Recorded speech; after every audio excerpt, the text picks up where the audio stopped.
Hello, friends. Stevie from South Dakota. Oh, it's the end of the world as we know it. Do is the end of the world as we know it. And I feel fine. I actually have always liked REM. I grew up with them in the college years and post college. DB's a band out of Georgia. I like them too.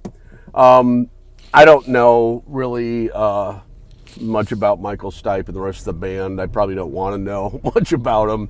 But I just looked up their lyrics to "It's the end of the world as we know it," da da da.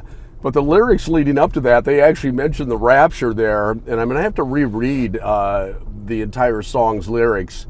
But there is a lot there, probably some coding going on, but also some blatant, references to the crazy aspect of the world. And I think, honestly, I don't think I'm reading too much into it when I think there are a fair number of references to the New World Order apparatus, which I talk about a lot. And I don't think I'm reading that into it. I'll look at it again, but I'll probably do a video on that song. And of course, it's got a great beat rhythm. Like I said, the words are, at a minimum, they're intriguing. And after reading it again, I might discover that, it's a anti-Christian, pro-New World Order song.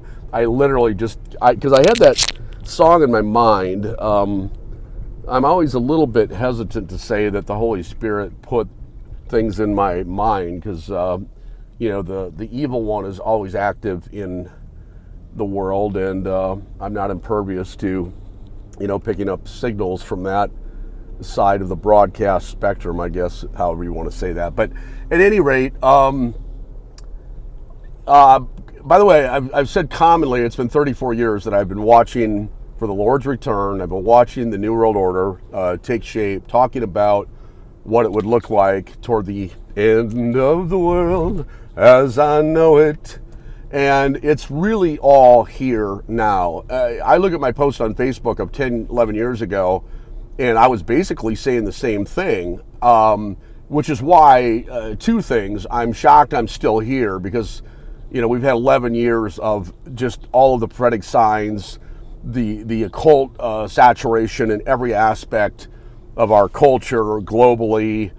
I mean, it's solidly been entrenched for 10 years. I mean, solidly. And so that's why I'm still stunned to be here, especially now that we're starting to see the literal mark of the Antichrist taking shape in Revelation 13. You can read it there, that nobody can buy or sell unless they have the mark in the right hand or forehead, signified by 666.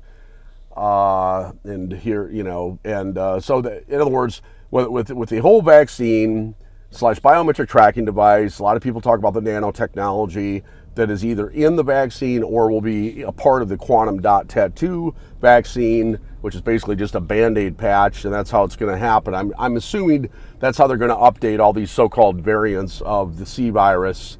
But there's a lot there that I'm not real well versed in, but my hunch is a strong, strong hunch that, for example, in Israel, and I might have mentioned that yesterday, in Israel now, they're basically saying, if you don't have proof of vaccination, you're not going to go to this sporting event, this soccer game, that concert, this restaurant. They're already, and imagine Israel, the God's chosen people that went through the Holocaust where, nobody was singled out more than the Jews. If you were a Jew, you were a lower tier. In fact, they didn't even think of Jews as human beings. That's how ugly the whole Nazi zeitgeist is. But that zeitgeist is very well entrenched in both political parties in this country, especially at the higher levels. So in other words, Israel is leading the world now in basically having a two-tiered society where, as Revelation 13 says, if you don't have the mark in your right hand or forehead, the mark of the beast, you won't buy or sell. So, clearly what's going on in Israel today is so close to the mark of the beast without being the mark of the beast, because it has to be in the right hand or in the forehead. And obviously the Antichrist has to come to power. Well, the Antichrist can't come to power, full power and authority, in other words, where he is inhabited and basically is Satan incarnate, until after the rapture of the saints, okay? It's real clear to me that's the sequence there. But I believe we are literally on the brink of the rapture. I've believed that for a long time. I mean, to be honest with you, I believed it for 34 years. And now we're getting to the point where it's just like in mathematics, where they talk about where a line is asymptotic, where it gets closer and closer and closer to the baseline, closer and closer and closer without actually touching it. So, since I've been a believer, it'll be 35 years now. This asymptoticness is just, literally hovering above the baseline before it touches, and when it touches, that's rapture point. I'm trying to, explain this in a way that makes sense in terms of the timeline and just the fact that, how close we are to the rapture, and then, of course, the tribulation period and the mark of the beast and everything else. So, the New World Order is here. And one last thought, because I could keep going on and on about this. There's just so many things to talk about. But probably the thought that I want to leave people with is that there's no doubt that the New World Order, we have a global economy, and we basically have a global religion, and basically that is being united by the current Pope under the Vatican, under Rome, if you will. And of course, biblical people have been talking about this for centuries. Now, some biblical people think that the Pope will be the Antichrist. I personally think he's going to be the false prophet that leads everybody into this one world religion. If you look at these Pope's videotapes, like in January 2016, there you have it. It's you got the New World religion right there in a 2-minute video. It might not even be 2 minutes. So we have the one world economy, one world religion. The only and what else? One world government. Clearly, with the WHO and the UN, and basically running the entire world now through a type of medical tyranny that they've set up all over the world. It's global. So we have the one world government, one world economy, and one world religion very much in place. The New World Order de facto is here. De jure means the legal basis, and that's going to happen when the rapture happens. The Antichrist will come to power.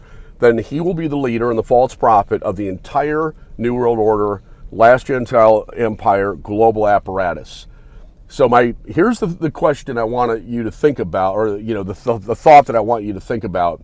Have you ever seen a team, an athletic team? Have you ever seen a corporation? Have you ever seen an organization without a leader? And clearly, you could probably come up with some extraneous example, anomalous example, but basically the answer to that is no. Every one of these entities requires a leader to function properly. So, as I said a minute ago, the New World Order, in the three major aspects of it, government, religion, and economy, inarguably are here and quite well entrenched and operating. So the question is obvious. How long do you think it's going to be before the two people that the Bible says are going to lead the last Gentile empire, the New World Order, if you will, how long do you think it's going to be before they come? In other words, we have this huge global organization. There's been nothing like it in the face of the earth ever in the history of man. It can't go leaderless/rudderless for a heck of a lot longer. And I'm talking about human terms, not in God's terms, where he says that one day is as 1,000 years, 1,000 years is as a day. Well, I'm not talking about God's timeline. I'm talking about the timeline that actually fits in with many prophecies, because clearly God knows that we're human beings, knows that we have to relate to timelines, sometimes in the big, timeline perspective, but he also knows that we, operate on a different time clock. So he's sensitive to that, is going to give us information saying, it's not going to be much longer. Jesus said, look up, your redemption draws near, when you see all these things happening, which we have in spades, like I said, for at least 10 years and even longer. But so again, just to pose a question again, how much longer do you think this entire colossus can, quote unquote, kind of go on its own, with maybe, all these global elite people are basically kind of running it now. People like Bill Gates, Klaus Schwab, World Economic Forum, the World Health Organization, the United Nations. Clearly there's a lot of these groups and individuals that are basically cobbling this thing together and running it. Interim CEO, if you will, or interim board of directors that's running the company, whatever. But this is not even, quote unquote, a biblical proof that the rapture has to be soon, but it's certainly a logical, the Bible is a logical book. It talks about things in, like I said, in human timelines in terms of prophecies, et cetera, et cetera. So I'm just saying that, when you put two and two together, biblically, the rapture has to be imminent. If you just look at it from I guess you'd say, a non-prophetic biblical perspective, this thing cannot run, like I said, in the way it's been run without the two leaders. And interestingly enough, thousands of years, Bible's been on record as saying that there are going to be two leaders that run the whole show, and they're going to do it through the mark in the right hand or in the forehead, signified by 666, that nobody can buy or sell. So you do the work, because Jesus said, when you see all these things, look up, your redemption draws near. Okay, have a good one. Steve from South Dakota, thanks.